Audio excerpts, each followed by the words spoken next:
Millionaire CEO. Hires a young janitor to pretend to be his bride. He's shocked when she cannot be serious. Grandmother Samuel Royce's voice was ice beneath velvet, calm and deadly. Across the polished mahogany dining table, Margaret Royce did not flinch. Her silver curls framed sharp eyes that had seen empires built and burned. "The will is clear," she said. "If you are not married by your 35th birthday, you relinquish all voting rights within Royce Holdings. Your father's stipulation, not mine." Samuel's jaw tightened. He died 7 years ago. "I've rebuilt this company alone." "You are brilliant," Margaret said, her tone almost soft. "But brilliance does not build legacies, families do." The room went still. Dozens of cousins, board members in designer suits, and second wives holding champagne flutes tried to appear invisible. Samuel stood, his chair scraping the marble floor. "Excuse me," he said, without waiting for acknowledgement. He strode from the dining room, past servers in tuxedos and a string quartet playing near the balcony. He turned a corner too sharply and nearly collided with a janitor crouched beside a cleaning cart. "Watch it," Samuel snapped. Then stopped. "Angela." She looked up, startled. Her dark hair was pulled into a loose bun, a few strands escaping around her flushed face. Her uniform was neat but plain, and she held a spray bottle in one gloved hand. "I'm sorry," she said, automatically starting to move aside. Samuel narrowed his eyes. "You are not supposed to be on this floor during events." Angela bristled. "Someone spilled champagne down the hallway. I was told to clean it." His temper, already frayed, sparked. "Do you always talk back to executives?" She stood up, short but unyielding. "Do you always explode at people doing their job?" Samuel stared at her. There was something infuriatingly calm in her gaze, no fear, no flattery, just exhaustion and honesty. He scoffed. "You would not last a minute in my world." Angela crossed her arms. "And you would not last a day in mine." Something dangerous curled in Samuel's chest. He took a step closer. "If you were my wife, you'd understand why I am this way." Angela rolled her eyes. "If I were your wife, I'd probably have set your suit on fire by now." He blinked. Then suddenly, recklessly, Samuel said, "Do it." Angela frowned. "What? Be my wife? Pretend to be. 6 months. We get married. Convince my family it is real. Then disappear. You get paid. I keep my company. Simple." She stared at him, then burst out laughing. "Oh my God, you're serious." He nodded once. "Completely." Angela shook her head, incredulous. "Why me? Why not one of your model friends or a struggling actress?" "Because they would expect something in return. You clearly despise me. It keeps things clean." Angela's expression shifted just slightly. "This is insane." Samuel pulled out his phone, tapped quickly, and showed her a number on the screen. Angela stared at it, her hand trembling slightly. "That covers your mother's hospital bills," he said quietly, "and puts your brother through 4 years of college." Her face went still. Samuel added, "No intimacy, no real commitment, just play the part for 6 months." Angela glanced down the hallway, then back at him. "And after 6 months? We divorce. You vanish. Debt-free. I keep the company. No one gets hurt." Angela looked at him, and for the first time, Samuel felt unsure. Then she exhaled slowly. "Fine. I'll do it." Samuel raised an eyebrow. "Just like that?" "No, no," she replied. "Not just like that. But people like me don't get fairy tale endings, we get contracts. I'll read the fine print." He smirked. "You'll find my terms are fair." Angela picked up her cleaning cloth and walked away. Over her shoulder, she called, "Try not to be insufferable during our fake honeymoon." Samuel watched her go, the faintest trace of a smile playing at his lips. He had no idea he had just invited a hurricane into his meticulously ordered life. Angela stood at the threshold of the Royce estate, her duffel bag slung over one shoulder, eyes wide as they scanned the sweeping marble steps, the perfectly manicured hedges, and the butler who opened the door without a single word. Inside, everything gleamed too polished, too cold. Crystal chandeliers hung like icicles above floors that reflected her unsure steps. It felt less like a home and more like a museum that whispered, "You do not belong here." Samuel walked 2 steps ahead. His suit flawless. His posture straight as a blade. "You'll be staying in the East Wing," he said curtly, barely glancing at her. "Your room connects to mine, but we'll keep separate spaces. I trust you can remember your part." Angela gave a dry laugh. "You mean remember I'm not really your wife?" He stopped. Turned. His voice calm. Clipped exactly. "This is a contract. A performance. Do not confuse kindness for anything more." The staff had been briefed. A private wedding had taken place overseas. The new Mrs. Royce was to be respected, accommodated, and given anything she requested. Angela requested very little.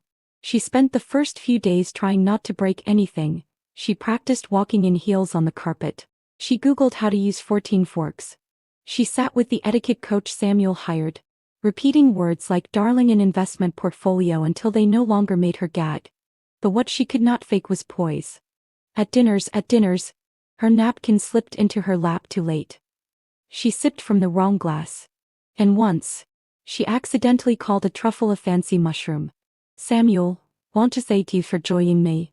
Seated beside her, did not scold her publicly, but she could feel his tension the way he shifted his jaw or tightened his grip on his wine glass. "Try not to embarrass yourself next time," he said that evening, voice low, as they walked through the hall. Angela smirked. "I thought I was here to embarrass your family, not myself." He did not laugh. One morning, before a brunch event with shareholders, Samuel found her trying to decide between 3 dresses, her eyes darting between mirrors, her hands trembling. "You look fine," he said. "Just don't speak unless spoken to." Angela turned sharply. You know, pretending to love someone is easier when they're not treating you like a misbehaving dog." He raised a brow. "Then behave." She chose a deep blue dress, elegant, understated. The shareholders smiled politely. Samuel played the doting husband. He pulled out her chair, touched her back, even poured her champagne with a whisper at her ear that made the other women lean in with envy. But later, in the car, as soon as the driver's window rolled up, he pulled his hand away from hers. "No need for theatrics now," he muttered. Angela looked at him, her eyes unreadable. "You're right, this whole thing is just a performance." She turned away and stared out the window, but he caught the flicker of something in her expression, something soft, bruised. One night, unable to sleep, Angela wandered the halls. She ended up in the kitchen, barefoot, making tea. Outside, near the front gate, she saw one of the security guards slumped over, clearly asleep. The night was cold and still. She pulled a thick throw from the sofa, tiptoed out, and gently laid it over him. He stirred, mumbling, "Thanks." Angela just smiled and walked back inside. What she didn't know was that Samuel had seen everything from the shadows of the upstairs landing.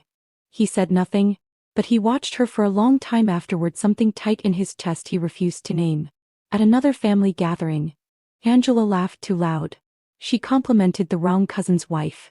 She called Samuel Sam, and then tried to play it off as a pet name. Samuel clenched his jaw but smiled for the room. Later, when they were alone on the garden terrace, he stepped away from her, his voice harsh. "Don't improvise, stick to the script." Angela folded her arms. "Then maybe write me a better part."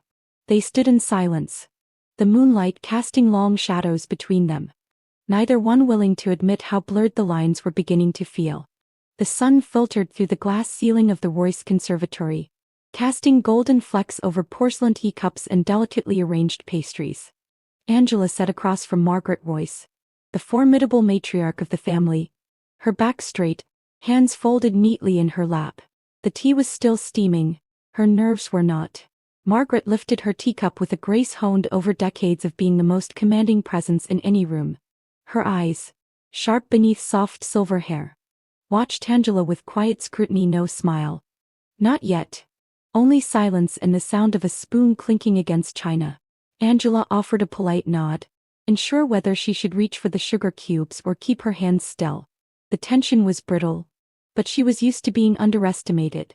What she was not used to was this, the weight of judgment from someone whose approval clearly mattered more than she'd anticipated. "How long have you and Samuel known each other?" Margaret finally asked, voice calm but edged. Angela cleared her throat. About 6 months. Margaret's gaze didn't falter. That is not very long. No, no. Ma'am. Angela replied quietly. But time doesn't always measure connection. The older woman studied her for a moment longer before pouring tea into a cup for Angela. Cream? Sugar? Just a bit of cream. Thank you. They drank quietly, the rustle of wind through the garden outside filling the gaps in conversation. Angela found herself staring at the books on a nearby shelf, rows of leather-bound classics, each one pristine. Do you enjoy reading? Margaret asked, following her gaze. Yes, Angela replied. When I can. Mostly poetry, my mother loved it. Margaret nodded. A woman of verse is rarely lost for meaning. Angela smiled faintly. My mother used to say poetry was the only way to tell the truth without shouting. That made Margaret pause. Something shifted in her expression, a softness breaking through. She set her cup down. You remind me of someone, she said slowly. My sister, strong when she had every reason not to be. Tell me, Angela, do you truly love my grandson? Angela's breath caught. Her eyes dropped to the tablecloth. Fingers tightening. She hesitated, then met Margaret's eyes. I want to do what's right for him. For you, I want to thank you for joining me. For all of this. Margaret tilted her head, considering. Not the answer I expected. I didn't expect to be sitting here, Angela said with a nervous laugh. To her surprise, Margaret smiled genuinely this time. Perhaps that's a good thing. From that day forward, something between them shifted. Margaret began inviting Angela to accompany her on errands, florist runs, bookstore visits, even afternoon walks around the gardens. Samuel noticed one morning when he returned from a board meeting and saw them in the greenhouse. Angela was crouched beside a potted orchid. Dirt smudged on her cheek. Margaret stood behind her, gently pointing out a leaf with browning edges. They were laughing genuinely, unrestrained. Samuel stood by the doorway, unseen and seen, watching with an unreadable expression. He could not remember the last time he had heard his grandmother laugh like that. Later that evening, he passed Margaret in the hallway. She paused, looking up at him with her familiar steel gaze. She has a kind heart, Margaret said. Without prompt, Samuel offered a tight smile. She plays the role well. She is not playing, Margaret said sharply. But you are, and you're not very good at it. Samuel flinched, then said nothing. That night, Angela knocked lightly on Samuel's study door. He looked up, a pen in hand, clearly not expecting her. Your grandmother invited me to the art exhibit tomorrow, she said. Apparently, it's a Royce family tradition. He nodded, hiding surprise. She hasn't invited anyone in years. Angela hesitated. I think she knows. Samuel looked up. Knows what? That this isn't real. That maybe she wishes it were. He didn't reply, just looked at her for a long moment. Something in his chest tightened. But as always, he buried it. Be ready by 10, he said, eyes returning to his paperwork. Angela turned and left, but not before he noticed the slightest dip in her shoulders. And again, Samuel stood alone in a house full of everything except the one thing he was starting to miss the most. The evening buzzed with chatter and clinking glasses. String lights flickered across the rooftop terrace of Royce Enterprises, casting a warm glow over the city skyline. Angela stood near the refreshments table, laughing lightly at something a junior executive had just whispered to her, something about the punch tasting more like an old sock than sangria. She was dressed simply but beautifully. The navy dress fit her like a second skin. Modest yet undeniably flattering. Her hair, pulled back with soft curls framing her face, danced with the breeze. She was radiant. Effortlessly so. Across the room, Samuel's eyes hadn't left her. He watched as Angela nodded at the man beside her, listened intently, and then laughed again, bright and easy. The young man leaned in slightly too close, his hand brushing Angela's arm. Something flared in Samuel's chest. Without thinking, he moved. Angela looked up, startled as Samuel stepped between them, his expression unreadable, voice clipped but controlled. Excuse you, I need to speak with my wife. The other man blinked, nodded politely, and backed away. Angela glanced between them, confusion flickering across her features. Samuel led her toward a quieter corner of the terrace, near the potted ferns. Once there, he let go of her wrist but did not step back. What was that about? She asked, brows raised. Samuel exhaled sharply. He was being too familiar. Angela folded her arms. He was being nice, that's all. It didn't look like just nice. Her eyes narrowed slightly. Are you jealous? His gaze snapped to hers. Of course not. I just want everything to appear appropriate. We have a deal. Remember? We play the part. But we do not invite scrutiny. Angela tilted her head. You mean I shouldn't enjoy myself unless you're the one I'm talking to? Samuel frowned. That's not what I said. But it's what you meant. There was a beat of silence. Then Angela stepped back, shaking her head with a sigh. I'm not trying to embarrass you, Samuel. I'm just trying to survive this circus without losing who I am. He didn't reply. She walked away. Later that night, the house was quiet. The staff had mostly gone home, save for a few in the kitchen cleaning up. Angela stood at the stove in a borrowed robe, hair damp from a quick shower, stirring a small pot of soup and humming under her breath. Samuel, still in his button-down shirt with the top to buttons undone, wandered into the kitchen, rubbing the back of his neck. What are you doing? He asked. Angela looked over her shoulder. Couldn't sleep. Got hungry. Figured I'd make something simple. He hesitated in the doorway. You cook? She smiled. When I can afford ingredients. Yes. Samuel chuckled unexpectedly. Need a taste tester? She handed him a spoon. He tried the soup and nodded. It's good. Need salt. Angela rolled her eyes. Of course you'd say that. She reached for the shaker and tapped in a bit more, and handed him another spoonful. He took it again. Perfect. They sat on opposite ends of the kitchen island, each with a bowl of soup in front of them. As they ate, a housekeeper walked by and commented on the smell, asking for the recipe. Angela giggled and promised to write it down. Samuel watched her laugh, watched how she leaned into conversations without calculation, how easily she gave pieces of herself to others. And for the first time in weeks, maybe longer, he laughed with her, really laughed. Not the practiced chuckle he used at business events, but something real. Thank you for joining me. Something warm. Angela caught the look in his eyes. And for a moment, everything softened between them. No pretense. No script. Just soup, laughter, and a flicker of something neither of them dared name. The gala was everything Angela had feared and more. Held at the Royce family's private estate. It was a grand, glittering affair with floor-length gowns, champagne towers, and a symphony of polite arrogance humming beneath every conversation.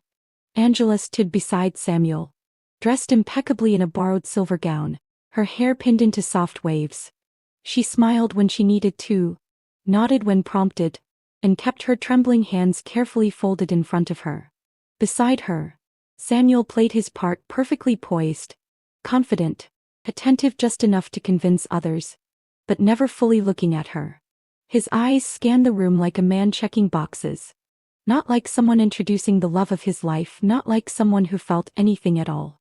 Angela already felt like she was fading. The night wore on. They moved from group to group, from conversation to conversation. She was praised for her poise, complimented on her dress, interrogated politely about how she and Samuel met. She answered carefully, always remembering what they rehearsed, always playing the role. Then came the moment she would never forget. The distant cousin of Samuel's, Clarissa Royce, the daughter of his father's sister, approached with a predatory smile. Clarissa was elegant, sharpened into a weapon, dressed in emerald silk and dripping diamonds. Well, if it isn't the mysterious Fianchi, she purred. Angela, right? Angela nodded, forcing a smile. Yes. Lovely to meet you. Clarissa looked her up and down slowly, then turned to the circle of nearby guests. You know, I have to hand it to Samuel, he always did know how to keep us on our toes. Polite laughter. Clarissa turned back. Tell me, Angela, what does one wear to clean a marble floor? I mean, I motivate you for telling me. It must be exhausting, keeping all that grime from sticking. The laughter faltered. Angela's smile slipped, but she said nothing. Clarissa continued as if discussing the weather. I suppose it's a step up. though from janitor to Royce bride. You must be very adaptable. Angela's heart pounded. She looked at Samuel. He was standing right there. He had heard every word. But he said nothing. Not one word, not to defend her. Not to stop Clarissa. Not even to look at her. Angela took a slow breath, steadying herself. Then she turned, gently set her untouched champagne glass on a nearby tray, and walked out of the room. She did not cry. Not yet. She passed the valet without stopping. Past the fountains, the hedges, the long stretch of gravel driveway. She walked until the sound of music and laughter faded behind her, and still Samuel did not come. It was nearly midnight when he returned to the mansion. His jaw ached. His fists clenched. She was gone. The guest room she had used was stripped of her things. No suitcase. No shoes. No trace except for one item. On his bed lay a single handwritten letter in familiar cursive. The paper smelled faintly of lavender. He picked it up, unfolding it with shaking hands. Samuel, I have lived long enough to recognize the look of a man fighting himself. I have seen it in your grandfather. I have seen it in you. You brought that girl into this house for a lie. But she brought something true into it tonight. You stood still when the world asked you to step forward. You looked away when you should have looked her in the eyes. And you let someone who has never earned the right to speak for our family insult someone who had done nothing but try. You say this is pretend. A contract, but I saw you watching her. When she laughed in the kitchen. When she read in the garden. When she covered the dog with a blanket. I saw the way your face softened. You may not have realized it. But your heart did. You do not have to marry her. You do not owe her anything. But do not lie to yourself that you feel nothing. You cannot build a life on control alone. Sooner or later, you will need someone who makes you feel and not just think. She made you feel. Then you let her walk away. So now you must decide, will you chase what is real, or let it disappear for good? Grandma. Samuel sat on the edge of the bed, the letter in his lap, his breath heavy. He remembered her hand in his earlier that evening, warm, uncertain, trusting. And he remembered letting it go. The pain in his chest grew sharp. For the first time in a long while, Samuel Royce did not feel in control. He just felt lost. And in that hollow silence, one truth became impossible to deny. The woman he hired to pretend had somehow become the only person who ever made him wish it were real. Rain pounded the city in sheets, washing over sidewalks and soaking through the coat Samuel had thrown on without thinking. He stood outside the rusted gate of a narrow apartment building, unmoving, as water streamed from his hair down into his eyes. He had not knocked yet. The windows above were dim, save for a warm light glowing faintly on the third floor Angela's brother's apartment. He had remembered her mentioning it once, quietly during a casual breakfast. He had not known he had memorized it until now. Behind him, the world carried on, honking cars, flashing headlights, hurried umbrellas. But Samuel stood still. Inside that door was a woman who had once agreed to pretend to love him, and then somewhere along the way had stopped pretending. And he had let her go. Earlier that day, he had found his grandmother waiting in the conservatory, no book in her hand. No teacup, just silence and her steady gaze. She's gone, he had said quietly. I know, I want to thank you, said joining me. Margaret replied. I never meant for her to get hurt. Margaret had nodded. But you did because pretending not to care is still a choice. He sat beside her, head low. You do not chase people, Samuel, she said. Not friends. Not lovers, not even family. You assume they will stay. Her voice softened. But people are not contracts, they do not renew themselves. He had not spoken. He had not needed to. Margaret placed a hand over his. Go not to fix what you broke, but to face what you feel. She deserves that much. And so do you. Now he was here, at the edge of whatever came next. The door creaked open above soft footsteps. The buzz of the front lock. Angela appeared in the doorway. She wore a faded hoodie and sweatpants. Her hair was damp at the ends. She looked like she had been crying and trying not to. When she saw him, her eyes widened in disbelief. Samuel? He did not move. She stepped forward. You're soaked. What are you? I told you not to love me, he said suddenly, the words hanging between them. Angela blinked. I told you not to fall for me, he said, his voice cracking. I said it every day. I made sure to remind you because I was afraid. Afraid I would be the one to break the rules first. Angela said nothing, her breath trembling. Samuel took a step closer, rain splashing off the brim of his jacket. I was raised to control everything, to calculate risks. But you made me feel, and I didn't know how to handle that. So I stayed cold. I pretended it was just a game. He lowered his eyes. But it wasn't. Angela. She swallowed hard. Then why didn't you stop her at the party? Because I froze. He admitted. Because part of me thought I didn't deserve to fight for you. She crossed her arms, hugging herself. Her voice was soft. And now? Now I don't care if I deserve it. He stepped closer again, voice low and urgent. I just care that you're not beside me. That I wake up and the kitchen is quiet. That the house feels too big. And I miss your voice when you're reading to Grandma. That I miss watching you laugh at your own bad jokes. Angela bit her lip. I didn't come to beg, he said. I came to tell you the truth. A long silence. Then, slowly, Angela stepped back into the hallway and opened the door wider. Samuel hesitated only a second, then stepped inside, not into a contract, not into a performance, into something real. Finally, the morning light slipped gently through the tall kitchen windows, casting a golden hue over the polished marble counters. For the first time in months, the air in the Royce estate was filled not with silence, but the warm clatter of breakfast being prepared together. Angela stood barefoot near the stove, flipping pancakes while humming softly. Samuel stood beside her, sleeves rolled, focused on chopping strawberries. A streak of flour dusted his jaw. And Angela giggled, reaching out to wipe it away with her thumb. Margaret Royce sat at the head of the table, her silver hair neatly combed, her favorite porcelain teacups teeming in front of her. She watched the scene unfold with eyes that had seen decades of ambition and formality, but rarely this kind of ease. So she said, breaking the moment, should I be expecting wedding invitations before my next birthday? Angela blushed, nearly dropping her spatula. Samuel gave a small smile but didn't look up from his task. That depends, he said. Will you walk Angela down the aisle? Margaret raised her brow. Only if I get to pick the flowers. The three of them laughed, a sound that no longer felt out of place in the grand house. There were no bodyguards outside the door. No housekeepers watching from the hallway, just the hum of real life happening softly. Later that day, Samuel walked into the conference room of Royce Industries with Angela by his side. The board of directors, all dressed in sleek suits and skeptical expressions, looked up as he entered. I'll keep this brief, Samuel began, placing both hands on the table. There have been a lot of questions about my personal life, about whether I'm ready to lead, about whether I can commit. Angela stood slightly behind him, unsure of her place. Samuel turned to her, then reached for her hand and brought her to his side.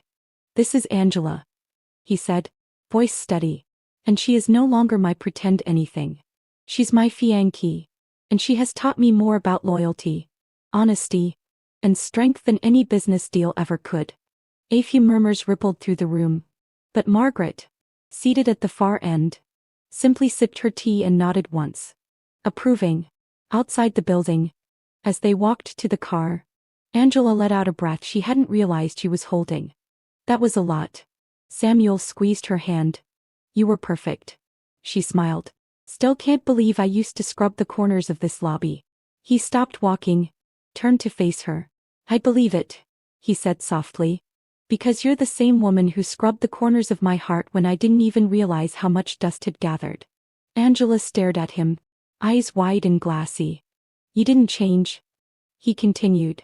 You just showed me what love looked like when it wasn't tied to expectations or power, when it was just given. She wrapped her arms around him tightly, burying her face into his chest. He kissed the top of her head. I don't want a life where you're pretending to belong. I want a life where you're simply home. They drove back in silence, fingers intertwined. The world outside buzzed, but inside the car there was only peace.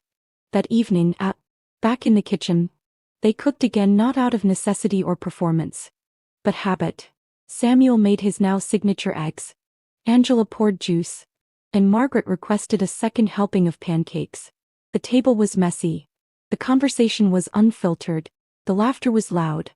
It was not the life Samuel had planned, But it was the one he had chosen. And for the first time in his carefully constructed world, he didn't feel like he was performing. He felt loved. He felt real. He felt home. The garden behind the Royce estate had never looked so alive. Rows of white hydrangeas bloomed under the soft blush of the afternoon sun, and lavender lined the stone path leading to a wooden arch wrapped in ivy and pale gold ribbon. There were no marble aisles, no orchestra, no hovering paparazzi, just family, a few close friends, and the sound of bird song mingling with laughter. Angela stood in front of the mirror inside the house, her fingers trembling slightly as she adjusted the lace sleeves of her dress. It was simple, nothing like the gowns she had seen in magazines, but it felt like her, honest, earned, real. Margaret entered the room quietly, holding a small satin box. "For you," she said, placing it in Angela's hands. Inside was a silver hairpin. Elegant, old, with a single sapphire at its center. "It belonged to my mother," Margaret said. "She gave it to me when I married, and I want you to have it now." Angela's eyes filled. I don't know what to say." Margaret smiled. "Just promise me you'll love him, especially on the days he forgets how to love himself." Angela nodded, tears threatening to fall. Outside, Samuel stood beneath the arch, dressed in a dark blue suit, his hands clasped nervously in front of him. For a man who had negotiated billion-dollar deals without blinking, his legs now felt unsteady.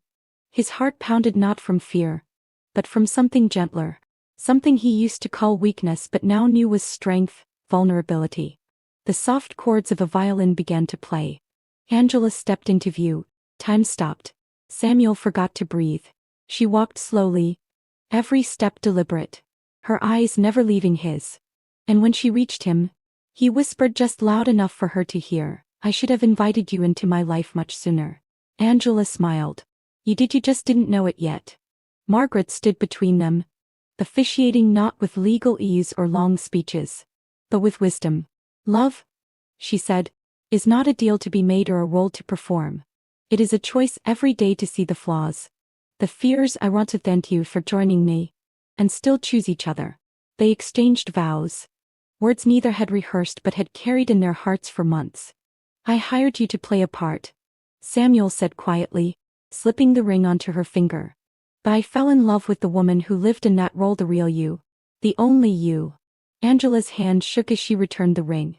"I thought I was just surviving until you looked at me like I belonged. And now I don't want to go back to the days before that look." Margaret declared them husband and wife, and as they kissed gentle, certain, whole, the guests erupted in applause.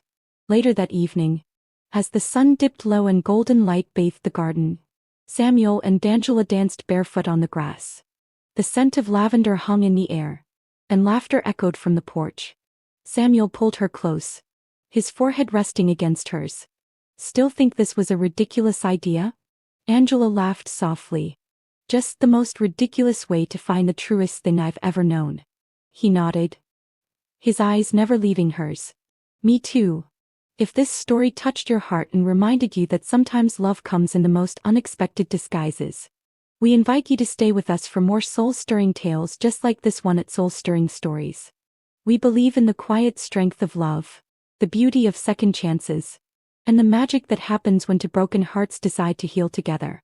If you believe in those things too, make sure to like this video, leave us a comment sharing your thoughts, and most importantly, subscribe to Soul Stirring Stories for more true love, true heart, and true hope. Thank you for watching. And remember, even the most unlikely stories can lead to the most unforgettable endings.